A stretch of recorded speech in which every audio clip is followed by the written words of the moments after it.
کسی جنگل میں ایک بہت ہی شرارتی گدھا رہا کرتا تھا۔ سارے جنگل کے جانور اس کی شرارتوں سے بہت زیادہ تنگ تھے، لیکن وہ باز نہیں آتا تھا۔ اسی طرح جنگل میں ایک دن ایک خرگوش بیٹھا کھانا کھا رہا تھا کہ ادھر وہی گدھا آ گیا۔ اس گدھے نے خرگوش کو اپنے پاس بلایا، لیکن خرگوش اس کی چالاکی سے نامعلوم تھا اور وہ بیچارہ چھلانگیں مارتا ہوا اس کے پاس چلا گیا۔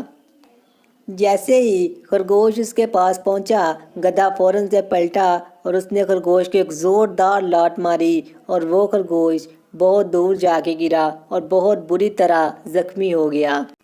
اپنی اس شرارت پر گدھا بہت زیادہ خوش ہو رہا تھا، لیکن بہت زیادہ اسے سمجھانے پہ بھی اسے سمجھ نہیں آتی تھی۔ ایک دن جنگل میں ایک لومڑی کھڑی تھی کہ وہ گدھا وہاں پہ بھی آ گیا اور آ کر اس لومڑی کو اپنے پاس بلانے لگا، لیکن وہ لومڑی اس کی یہ شرارت اچھی طرح سے جانتی تھی۔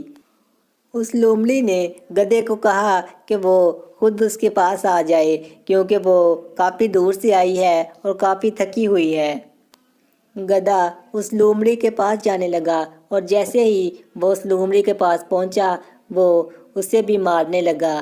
جیسے ہی وہ اسے لات مارنے کے لیے پلٹا، لومڑی سائڈ پہ ہو گئی اور اس کی ٹانگ وہ ایک پتھر کو جا لگی اور اس کی ٹانگ وہیں پہ ٹوٹ گئی۔